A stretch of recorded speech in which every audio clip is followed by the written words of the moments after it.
যে উৎসবগুলোর পেছনে যাত্রা লেখা থাকে ওই সময় ভগবান মন্দিরে থাকে না। যেমন দোল যাত্রা, ও মায়েরা, ভগবান মন্দিরে থাকে না, বাইরে বেরিয়ে আসে রং খেলার জন্য। জোরে বলুন, ভগবান দোল যাত্রা দিনে মন্দিরে থাকে, বেরিয়ে আসে কেন? ভক্তদের সঙ্গে, সখীদের সঙ্গে আবির খেলা, রং খেলার জন্য। যেমন দেখবেন রথযাত্রা, জগন্নাথ প্রভু রথযাত্রার দিনে মন্দিরে থাকে। জোরে বলুন, মন্দির থেকে বেরিয়ে আসে কেন? যারা আমায় ডাকে তার কাছে তো যাই, যারা ডাকে না তার কাছেও যায়। ঝুলন যাত্রা, ওই সময় দেখবেন ভগবান দোল খাবার জন্যে ছুটে আসে ঝুলন যাত্রাতে। আর একটা হচ্ছে রাস যাত্রা, ওই সময় ভগবান মন্দিরে থাকে না, তিনি ব্রজগোপীদের সঙ্গে নৃত্য করতে আসেন। এইরকম দোল যাত্রা। আচ্ছা, দোল পূর্ণিমার আরেক নাম হোলি পূর্ণিমা হলো কেন? সবাই জেনে নিন। দোল পূর্ণিমাকে আমরা হোলি উৎসব বলি কেন? সবাই জানবেন, ভক্ত প্রহ্লাদের বাবার নাম ছিল হিরণ্যকশিপু। ভক্ত প্রহ্লাদ ভগবানের ভক্ত ছিল, আর হিরণ্যকশিপু ভগবান বিরোধী ছিল। ভক্ত প্রহ্লাদ সবসময় ভগবানের নাম করে। বাবা হিরণ্যকশিপু জিজ্ঞেস করলো, তুই যে ভগবান ভগবান করছিস, তা তোর ভগবান কোথায় আছে? সঙ্গে সঙ্গে ভক্ত প্রহ্লাদ বলল, বাবা ভগবান কোথায় নেই তুমি বলতে পারো? সব জায়গায় ভগবান আছে। সঙ্গে সঙ্গে তার বাবা বলল, এক কাজ করতো, কোথায় আছে বলতো? বলে জলে, স্থলে, আগুনে, পাহাড়ে, পর্বতে, সব জায়গায়।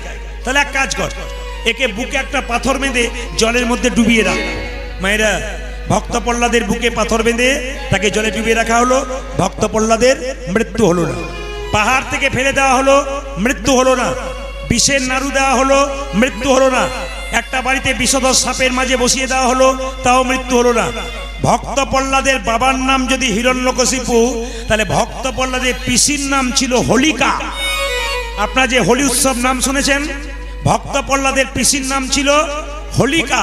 এইদিকে হোলিকা, এই হোলিকা ব্রহ্মার কাছে একটা বর পেয়েছিল যে তুমি অন্তত একটা কাপড় দিলাম। হোলিকাকে একটা কাপড় দিয়েছিল। এই যে এত চঞ্চল হলে কীর্তন শোনা যাবে না। যেখানে বসে আছেন মন দিয়ে শুনবেন। ভক্ত প্রহ্লাদের পিসির নাম হোলিকা। একবার বলে দিই, হোলিকা ব্রহ্মার কাছ থেকে বর পেয়েছিল। ব্রহ্মা তাকে একটা চাদর দিয়েছিল, বলে তুমি এই চাদরটা পরে আগুনে প্রবেশ করলে তুমি পুড়বে না। এখন ভক্ত প্রহ্লাদের বাবা হিরণ্যকশিপু বলল, হোলিকা তুই প্রহ্লাদকে কোলে করে নিয়ে কি করবি জানিস?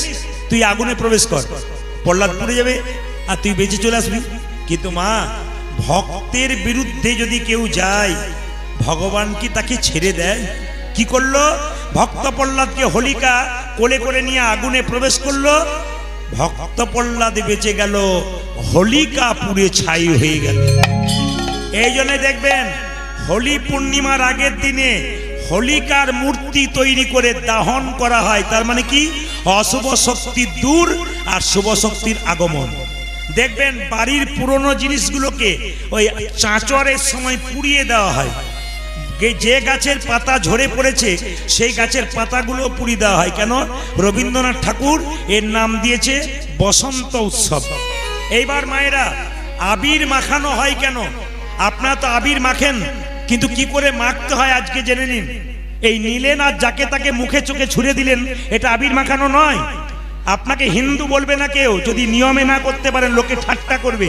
এই জন্য কীর্তনে আসরে জেনে নিতে হয় আবির মাখানো শুরু হলো কখন থেকে, আবির দেবেন কিভাবে, আগে আবিরের ব্যবহার কিভাবে করবেন। সবাই তাকান যে যেখানে বসে আছেন।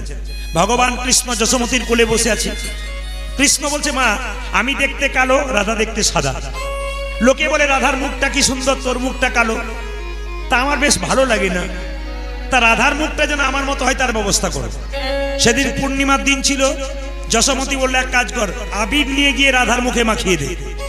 কৃষ্ণ মায়ের কোল থেকে গিয়ে রাধার মুখে আবিরটা মাখিয়ে দিল। রাধার মুখের রং কৃষ্ণের মুখের রং একরকম হয়ে গেল। তখন থেকে কিন্তু আবির খেলা শুরু হলো পূর্ণিমার দিনে। তাকাবেন যে যেখানে বসে আছেন। এখন কথা হচ্ছে, আপনি যে আবির মাখাবেন কাউকে কিভাবে নেবেন? মন্দিরে প্রথমে রাধা কৃষ্ণের চরণে আবির দেবেন। সেই আবির আপনি মাথায় নেবেন, আপনার বাড়ির ছেলে মেয়েদেরকে দেবেন। তারপর রাধারানীর চরণের আবির যদি আপনি আপনার ছেলে মেয়েকে দিন, তবে ভবিষ্যতে আপনার ছেলে মেয়ের ওপরে রাধা কৃষ্ণের কৃপা বর্ষণ হবে। এত সোজা নয়। আপনি আবিরটা নিয়ে গিয়ে আবার কি করবেন, সবাইকে দেবেন, কিন্তু চোখে মুখে ছোড়া নয়। আবির হচ্ছে গালে একটু লাগিয়ে দিলেন, মাথায় একটু দিলেন, ভদ্রভাবে আচরণ করতে হয়। আবির ছোড়াছড়ি নয়, চোখে মুখে লাগিয়ে দিলেন, মারামারি হয়ে গেল, ঝগড়া হয়ে গেল, পাড়ায় পাড়ায় ঘরে ঘরে, এটা আবির মাখানো নয়। এই জন্য আবির হচ্ছে পবিত্র জিনিস, ভগবানের চরণে দিয়ে ভক্তি ভরে স্নান করে দেবেন। আপনি নিজে নেবেন, বাচ্চাদেরকে দেবেন, বাড়ির সবাইকে দেবেন, পাড়ার দেবেন, যাকে পাবেন তাকে দেবেন, লাভ হবে। কিন্তু হাই হ্যালো ছাড়ো আর হরে কৃষ্ণ। ভাগবত দাসের বয়স হচ্ছে মাত্র 4 বছর বয়স। একটা ছোট্ট ভাইও আছে, কিন্তু বাবা কৃষ্ণ ভক্ত, মা কৃষ্ণ ভক্ত, সন্তানটা এই যে দেখেন নেহা কক্কর বলে একজন আছেন, উনি বিরাট গায়িকা। ওনার কাছে যাওয়ার সঙ্গে সঙ্গে, গানের প্রোগ্রামে যাওয়ার সঙ্গে সঙ্গে বলেছিল, কি বলেছিল, রাধে রাধে হরে কৃষ্ণ বলেছিল না? তখন কি বলেছিল নেহা কক্কর? প্রথমে কি বলেছিল, হ্যালো। তখন কি, হাই হ্যালো ছাড়ো আর হরে কৃষ্ণ। এবার আমি এই কথাটা বলবো, আপনারা বলবেন হরে কৃষ্ণ বলো। হাই হ্যালো ছাড়ো, জোরে বলুন, হাই হ্যালো ছাড়ো, হাই হ্যালো ছাড়ো। এ কথাটি কার? ভাগবত দাস। তাকাবেন মায়েরা, যে যেখানে বসে আছেন।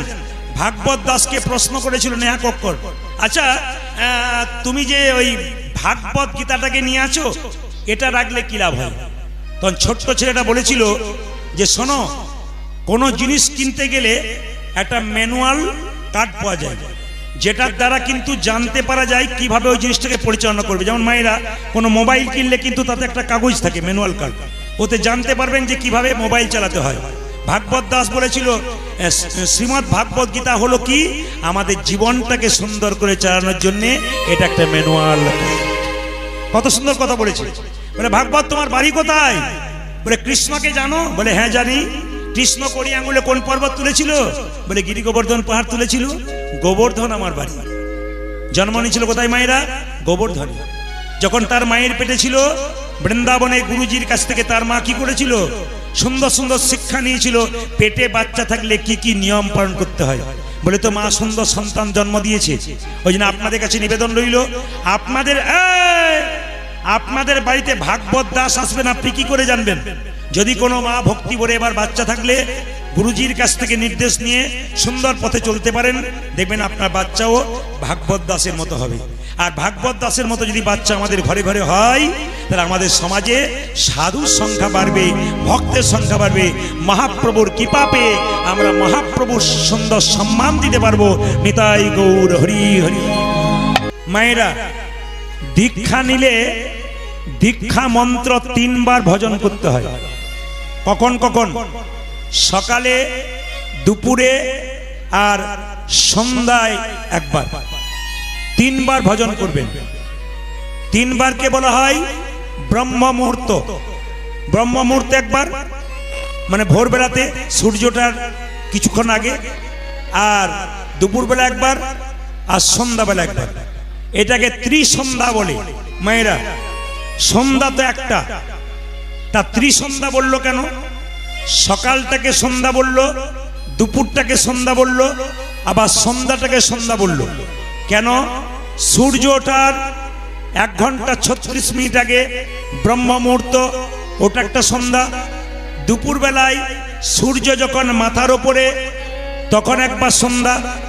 আর একবার সন্ধ্যাবেলায় যখন ভগবানের ভজন করবেন, ঠিক সূর্য ডুবে গেছে, সূর্য ডুবেছে, অন্ধকার নামছে, এর মাঝে যে সময়, এই সময় দীক্ষা মন্ত্র ভজন করা উচিত। তবে যারা কীর্তন শুনছেন তাদের কাছে নিবেদন রইল, কীর্তনের প্রকৃত ভক্ত যারা হয় তারা পাশে কোথা গল্প করে এইদিকে তাকায় না। কেন? কানে শুনে নিয়ে চলে যাবে। একটু মন দিয়ে শুনুন। যে আসনের ওপরে আপনি বসবেন মন্ত্র ভজন করতে, সেই আসনটা কিসের হবে? এইদিকে গুরু মন্ত্র তো সবাই ভজন করেন, কিন্তু যে আসনের উপর আপনি মন্ত্র ভজন করবেন, সেই আসনটা কিসের হবে? যদি কম্বলের আসন হয় তো খুব ভালো, যদি না পান, যদি কম্বলের আসন হয় তো খুব ভালো, যদি না পান তবে কি করবেন? কুশ আসন, কুশ ঘাসের যে আসন, ওটা ভালো। যদি আপনার কিছু না থাকে তাহলে সাধারণ আসনের উপরে বসে আপনি গুরু মন্ত্র জপ করবেন।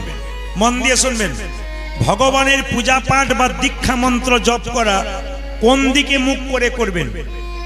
এক উত্তর দিকে, এক পূর্ব দিকে।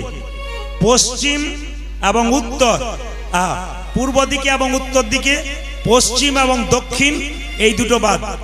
এগুলো আপনারা শুনে যান, আপনাদের জীবনে কাজে লেগে যাবে। যে আসনের উপরে বসে আপনি মন্ত্র ভজন করবেন, মন্ত্র ভজনের শেষে আসনটা যখন তুলতে যাবেন, একটু জল আসনের নিচে ছড়িয়ে দেবেন। তারপর সেই জলটা কি করবেন মা? একটু চোখে মুখে লাগিয়ে নেবেন। কেন বলুন তো? এতে লাভ কি হয়? আপনি যে গুরু মন্ত্র ভজন করলেন, এই যে একটা ফল পাবেন, এই ফলটা ইন্দ্রদেব চুরি করে নিয়ে চলে যেতে পারে। যাতে চুরি করতে না পারে, গোটা ফলটাই আপনি লাভ করতে পারেন। তাই জন্য যে আসনে বসে আপনি মন্ত্র জপ করবেন, সেই আসনের নিচে মন্ত্র বলার পরে আপনি আসনটা ওঠানোর সময় একটু জল দিয়ে দেবেন, সাধারণ জল। আচ্ছা, দীক্ষা মানে কি? সবাই তো দীক্ষা নিয়েছেন। দীক্ষা মানে কি? দিয়ে খা। ভগবানকে দিয়ে যে খায় না, তার দীক্ষা নেওয়া সার্থক হয় না। তার মানে কি? স্নান করার পর প্রথমে ভগবানের চরণে তুলসী পত্র একটু বাতাসা দিলেন, তারপর আপনি সেবা করলেন, তবে দীক্ষা নেওয়া আপনার সার্থক হলো। আগে ভগবানকে দিয়ে খেতে হয়। যারা ভগবানকে দিয়ে খায় না, তাদের দীক্ষা নেওয়ার কোনো মানে হয় না। নিলেন মাত্র, কিন্তু নেওয়াটা হলো না। সবাইকে বলে রাখি, যতক্ষণ না এই যে আপনি দীক্ষা যতক্ষণ না নেবেন, মন্দিরে যাবার অধিকার আপনার নাই, ভগবানের পুজো করবার অধিকার নাই। কেন? একজন ব্রাহ্মণের যেমন পৈতে বা উপনয়ন না হলে পুজো পাঠ করার কোনো অধিকার নাই, একজন মানুষ যতক্ষণ না দীক্ষা নিল ততক্ষণ পর্যন্ত গোবিন্দ ভজনের কোনো অধিকার পেল না। আপনি ভগবানকে স্নান করাতে পারবেন না, ভগবানের সেবা করতে পারবেন না, যদি দীক্ষা না নিতে পারেন। এমনকি অনেকে বলে প্রসাদ ভোজি হয়ে যাব, রামায়ণ মহাভারত পাঠ করি, তা তো হবে না। আপনাকে আগে দীক্ষা নিতে হবে। মায়েরা, গুরু মানে কি? গু মানে অন্ধকার, রু মানে আলো। যিনি অন্ধকার থেকে আলোর মধ্যে নিয়ে যান, তিনি হচ্ছেন গুরু। কলিযুগের ভগবান শ্রী চৈতন্য মহাপ্রভু, তিনি এলেন কবে? দোল পূর্ণিমার দিন। এইদিকে মায়েরা, দোল পূর্ণিমার দিনে আপনাদের ঝাড়খণ্ড পবিত্র থাকে। এমন এমন জায়গায় আমরা কীর্তন করতে যাই, দোল পূর্ণিমার দিনেও মাছ মাংসের দোকানে ভিড় দেখলে মাথা খারাপ হয়ে যায়। আমরা বুঝতেই পারি না সেদিন মহাপ্রভু এসছে। যিশু খ্রিস্টের যেদিন জন্মদিন হয়, সেদিন মায়েরা বাচ্চাদের কেক কেটে কেটে খাওয়ায়, আর বাচ্চাদেরকে আরো কানে ধরে ধরে বলে, শুনে নে আজকে যিশু খ্রিস্টের জন্মদিন। কিন্তু মহাপ্রভুর যেদিন জন্মদিন হলো, সেদিন একবারও বাচ্চাদেরকে বলি না, ওরে আজকে দোল পূর্ণিমার দিন শুধু আবির খেলা নয়, রং খেলা নয়, আজকে স্বয়ং কলিযুগের ভগবান এসেছে। আপনাদের কাছে একটা নিবেদন রইল, কীর্তন চলাকালীন কেউ কোনো গল্প করবেন না। যদি কেউ গল্প করে, তবে উনি যেটা নিয়ে যাবার জন্য এসছেন তার উল্টোটা নিয়ে বাড়ি যাবেন। ভগবান যেদিন যেমন ভালো বোঝেন, সেই দিন তেমন করেন। যদি এইটা মেনে নিতে পারেন, তাহলে আপনি সুখী এবং খুশি। আর যদি ওটা মানতে না পারেন, তাহলে আপনি দুঃখী। না, যে পরিমাণ ভক্ত হয়েছে, জয়টা একটু জোরে শুনবো। রাধা রানী কি? হ্যাঁ, বেড়েছে। হরিবাসর কি? ঠান্ডা লাগছে কি? সবাই জয়।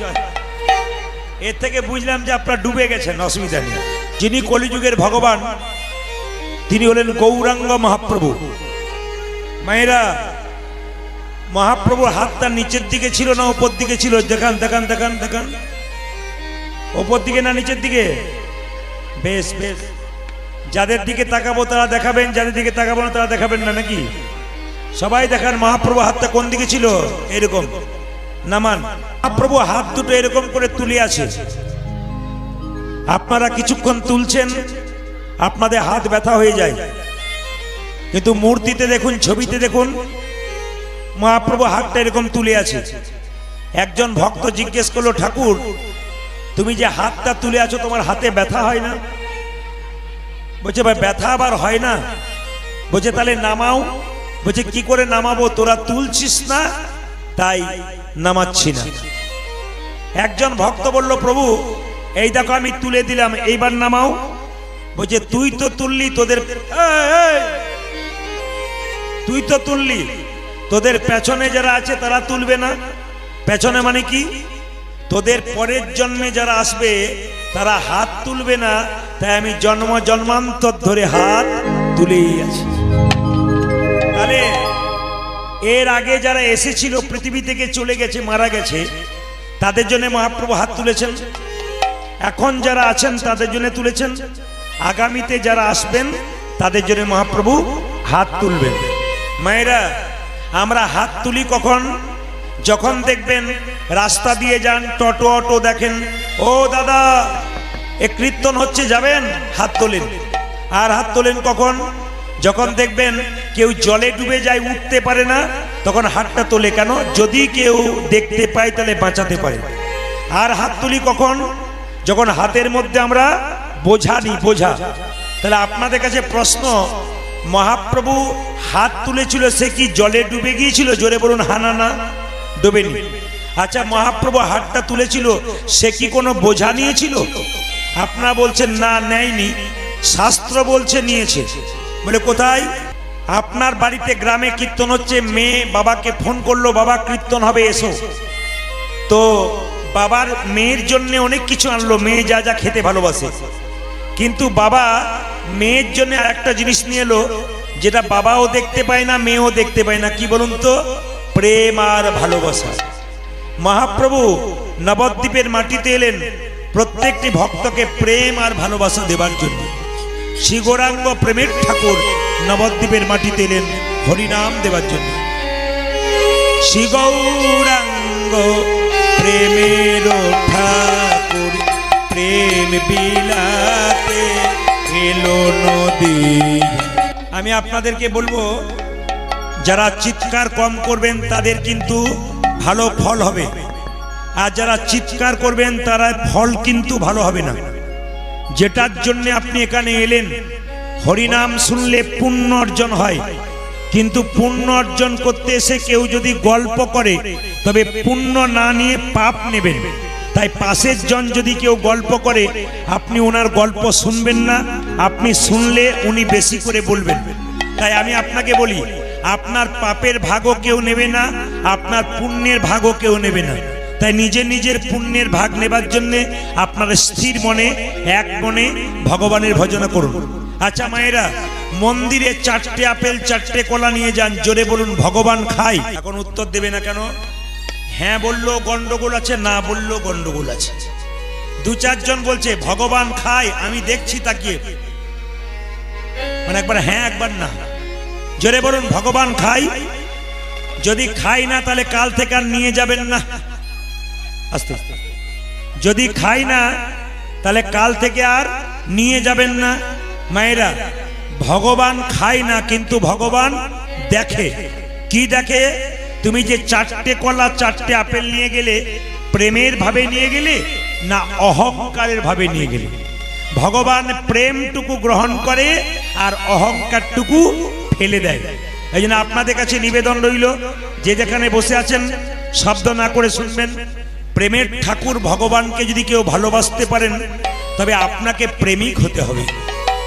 এ জগতের কাউকে ভালোবাসবেন, ও আপনার সঙ্গে মাঝে বিট্রে করতে পারে, বেঈমানি করতে পারে, কিন্তু ভগবানকে কেউ যদি ভালোবাসতে পারে মা, তো ভগবান তাকে ভালোবাসা দিতে পারে। কেন? শাস্ত্র বলেছে, যে যথামাং প্রপদ্যন্তে তাংস ততৈব ভজাম্যহম মামা বর্তমানুবর্তন্তে মনুষ্য পার্থ সর্বস্ব। মানে কি মা? ভগবান বললেন, যে আমাকে যেমন ভাবে ভালোবাসবে আমি তাকে তেমন ভাবে ভালোবাসবো। তাই হরিবাসরে যারা এসছেন, কি দাঁড়িয়ে কি বসে, আপনার মনটা ভগবানকে দিন। কিছু দিতে পারেন না, না পারেন, আপনাদের সুন্দর মন ভগবানের চরণে দিন, দেখুন ভগবান কৃপা করে দেবে। তাই মহাপ্রভু কি করলেন? নবদ্বীপের মাটিতে এলেন প্রত্যেকটা জীবকে হরিনাম দেবার জন্য। নিতাই চাঁদকে দেখে বললেন, দাদা তুমি যাকে চোখে দেখবে তাকে হরিনাম দেবে। কিভাবে? নয়নে দেখিবে যারি কৃষ্ণ নামে দেবে তারি, নয়নে দেখিবে যারি কৃষ্ণ নামে দেবে তারি, নয়নে দেখিবে যারি কৃষ্ণ নামে দেবে তার। ও গো নয়নে দেখিবে যারে কৃষ্ণ নামে দেবে তারে। এই কালী পাহাড়িতে যদি কীর্তন না হয়ে এখন ফাংশন হতো, তাহলে মেয়েদের এক জায়গা পুরুষদের এক জায়গা। কেন বলুন তো? এখানে কামের ব্যাপার থাকতো, কিন্তু হরিনামে প্রেমের ব্যাপার, নারী পুরুষ একসঙ্গে বসতে পারে। তবে আপনাদেরকে একটা কথা বলি, যা করবেন করবেন, বাড়িতে তো মোবাইল নিয়ে ব্যস্ত আছেন, এখানে ভগবানের নামে আর কেউ মোবাইল চালাবেন না।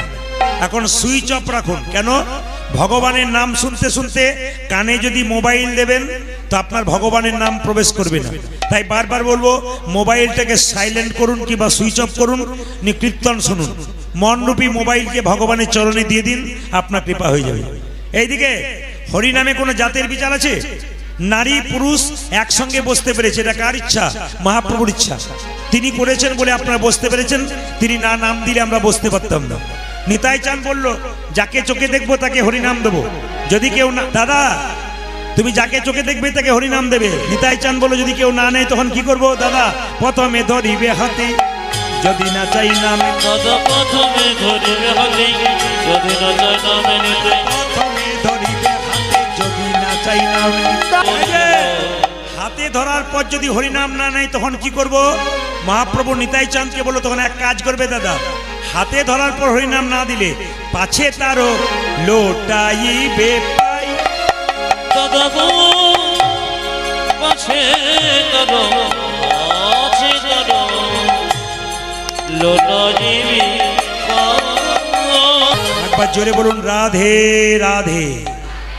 বেশ, শব্দ করবেন না। আপনার সামনে ছোট ছোট তত্ত্বের মাধ্যমে লীলাটির দিকে যাব। আমাকে একজন জিজ্ঞেস করলেন, দাদা আজকে কি পালা করবেন? আমি তাকে বললাম, পালা তো আমি জানি না। উনি বলেন, আপনি পালা জানেন না, তবে কি জানেন? বললাম, কীর্তনের পালা হয় না। যে বোকা লোক সে জিজ্ঞেস করে কি পালা হয়। কীর্তনের বিষয় হয়, কীর্তনের লীলা হয়।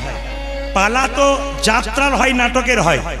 আর পালা আমাদের জীবনে দুবার হয়, একটি আষাঢ় পালা আর একটি, জোরে বলুন, জোরে বলবেন ভেবে, একটি আষাঢ় পালা, একটি, হ্যাঁ। এবার একটু ঠান্ডা মাথায় উত্তর দিন তো, ঠান্ডা পড়েছে কি? যে যারা কীর্তন শুনতে এসছেন তাদের কোন পালা শেষ হয়েছে, আষাঢ়টা না যাওয়ারটা? জোরে বলুন। অনেকে বলছে মোবাইল নাম্বারটা দেবেন, কাল বুঝে বলবো। এইদিকে এ তো সহজ কথা, আষাঢ়টা শেষ হয়েছে না যাওয়ারটা শেষ হয়েছে? হয়তো একজন বলছে যাওয়ারটা শেষ হয়েছে। কোনটা শেষ হয়েছে? আষাঢ়টা। বাকি আছে কোনটা? জোরে বলুন। অনেকে ভয়ে বলছে না, যাবে না বলে আর কি। বলুন কোনটা বাকি আছে? একসঙ্গে শুনতে যাই, কোনটা বাকি আছে? এতই যদি বুঝছেন যাওয়ারটা বাকি আছে, তো সাদা চুলে গোদরেজ মাখছেন কেন? দেখবেন আমরা কত বোকা, মৃতদেহ দরজা দিয়ে নিয়ে যায়। বলো হরি, বাবাজি বলো হরি, বাবাজি বলো হরি। আমিও প্রণাম করি, আপনারাও প্রণাম করেন। আর কি ভাবেন বলুন তো? ও বোধহয় গেল, আমি বোধহয় যাবো না, পাকা কথা। কিন্তু যিনি মরে, এই বাচ্চাগুলোকে সরান, কমিটি ভাই একবারে সরান, যত চিৎকার এদের মধ্যে হচ্ছে। এই দিয়ে তাকাবেন, যিনি মরে যান তিনি মরেন না। মাচাই যাবার সময় তিনি শিক্ষা দিয়ে যায়, আমাকে দেখে শিখে নাও, আমি যেমন টলতে টলতে চললাম মাচাতে হেলতে হেলতে, তুমি যতই সংসারে লাফাঝাপা করো একদিন কিন্তু তোমাকেও চলে যেতে হবে। আজকের বিষয়বস্তু হলো, কৃষ্ণ একটি সাপের মাথায় নেচেছিল, না কি বলছেন? এই সাপটির নাম কি? কালীয় নাগ। মায়েরা আগে জানতে হবে যে কালীয় নাগের কটা ফণা ছিল? 100টা ফণা ছিল, উপফণাও ছিল তার সঙ্গে। আচ্ছা বলুন তো, সাপের আস্তে আস্তে অধিক সন্ন্যাসীতে গাজন নষ্ট হয়, আস্তে আস্তে। সাপের মাথায় যে একটা চক্র আছে, কেউ বলতে পারবেন ওটা কি? জোরে বলুন। ওটা কৃষ্ণের চরণ চিহ্ন। সাপের মাথায় যে একটা চক্র আছে মায়েরা, ওটা কৃষ্ণের চরণ চিহ্ন। এই জন্য দূর থেকে সাপ দেখলে, যার মাথায় চক্র আছে সেই সাপকে দূর থেকে দেখলে একটু প্রণাম করতে হয়। জোরে বলুন। সাপের জিভ কাটা না গোটা? বলবেন আপনারা, সাপের জিভ কাটা না গোটা? দূর থেকে দেখেছেন না হাত দিয়ে দেখেছেন? একবার হাত দিয়ে দেখবেন কিরকম বটে। তাকান, সাপের জিভটা কাটা, গোটা নয়। কেন? তত্ত্বটা শুনে রাখবেন। গরুর পাখির নাম শুনেছেন? সে মায়ের দাসিত্ব মোচন করবার জন্যে স্বর্গ থেকে অমৃত এনে বৃন্দাবনে কদম গাছের উপর রেখেছিল।